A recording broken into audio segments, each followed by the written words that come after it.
Hey, what's up, everybody? This is Justin. I'm hoping everyone's having a great morning. It's Tuesday here in Ohio, and I wanted to bring this review of my fiance Lauren's mini bug out to you. Um, I covered this knife a little bit in my video on my Smoky Mountain Knife Works haul, and I may have pulled it in. I think it was in my first video as well. So I thought it was time for a review on this little guy. So you can see the handle scales there are dyed purple. It's a RIT dye, and Smoky Mountain Knife Works actually did that. I did not do that myself, and I purchased it in this fashion, in this configuration, I guess. Um, as something to note, the when they dye the scales like this, that does void the factory warranty. So just keep that in mind. But I know Benchmade's warranty is pretty strong. So if you do want to do this, just keep that in mind before you do it. Maybe worth it to you. In this case, for me, when I purchased it, it definitely was.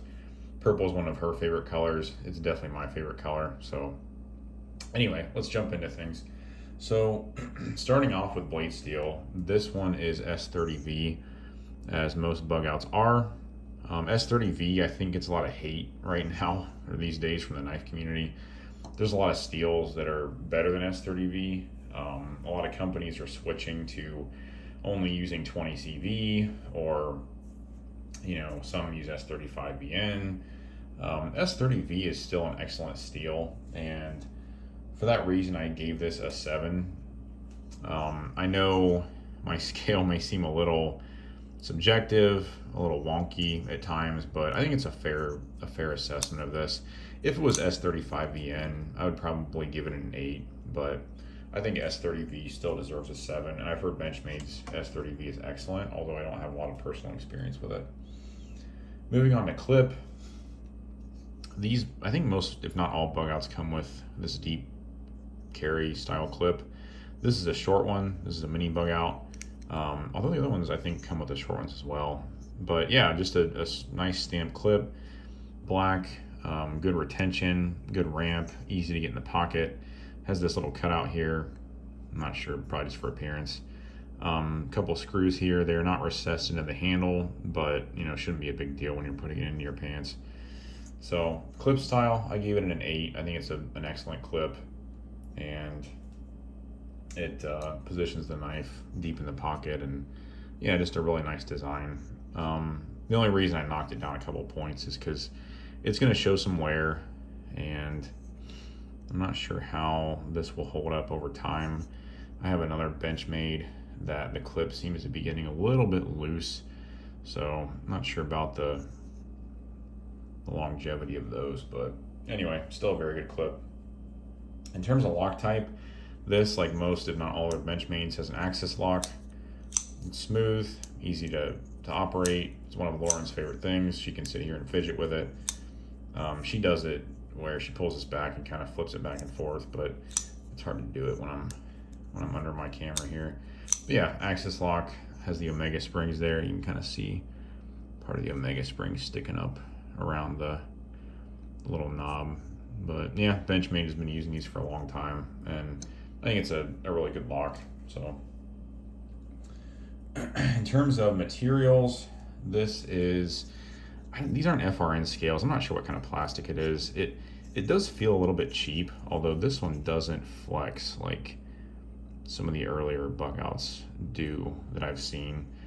It seems very well constructed, has these steel liners that keep it pretty rigid, has the steel torque screws, which are excellent. And overall, the materials, I mean, they're not the best, but they're good enough. And I gave it a score of 6.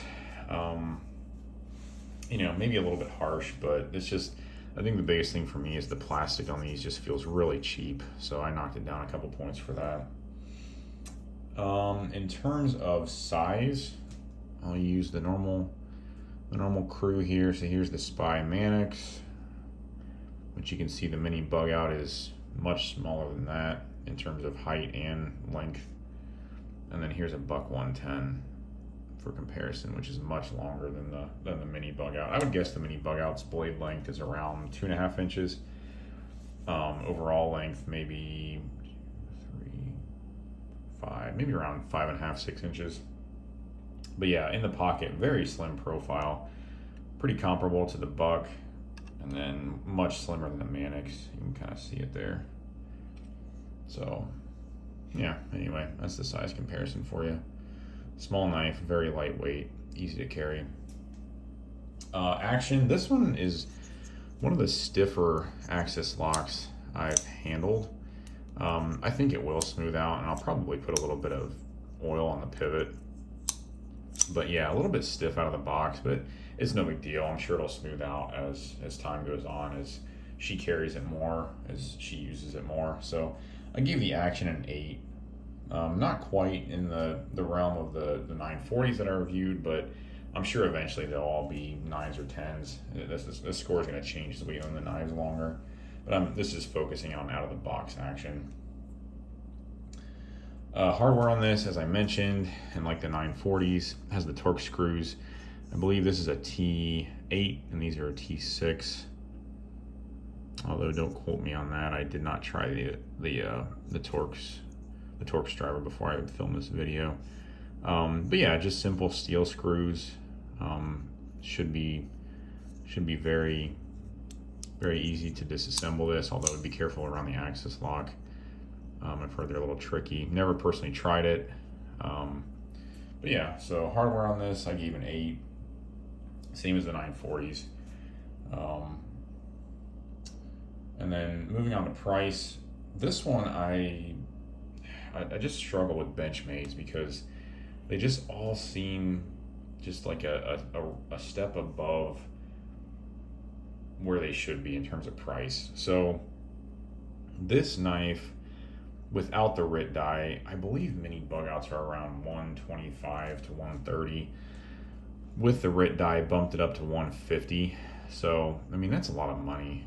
I think this Mannix in Spy 27 was around $140.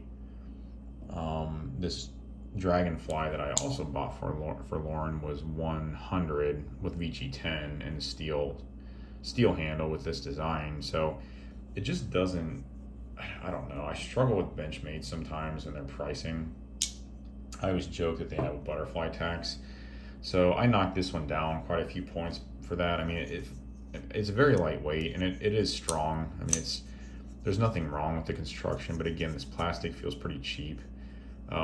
S30V is a good steel, but when you're getting to 120, 130 range, you know, it's still a good steel. I shouldn't really say that, but maybe they could have bumped it to S35 or something. It's just hard to give it a better score because there's so many knives out there, even made in the United States, that are at a cheaper price point, that are a larger size, that have better materials. Although Benchmade's warranty is excellent, so you know, I'll give them props on that. And this is, you know, a well-designed knife. It carries very well. So, but anyway, I gave it a 4 on the price scale. And then in terms of quality, this is well made. I mean, again, no flex here. The clip's nice. This one has a little bit of side-to-side play, but not much at all. And again, this was disassembled prior to me owning it, so that may have maybe factoring into it. The grind on the blade is really even. It's very sharp out of the box, even on both sides. Yeah, I mean, the axis lock feels nice. I'm sure it'll smooth out very well. Centering is a little bit off, but you know, could be attributed to it being disassembled. It has these nice back spacers back here. So overall for quality, I gave it a 9. I think it's a well-made knife, just a little on the pricey side. And then looking at competition, man, in this size, with these materials, it's a little bit hard to judge competition. I mean, you could look at the Spyderco, gosh, they have so many models now, Delica, but those are maybe half the price of these. Although Delicas tend to have lower level steels like VG10, although I think you can get them in S30V now, and I think those are maybe around 100 or a little bit more. So, but yeah, I'd probably look at the Delica if you want something to compare this to. The Manix is a bigger knife. I think you can get these FRN Manixes for around 80 or 90, but not with the Spy 27 steel. So, but those are significantly larger than this Bugout. So anyway, just some other considerations for you.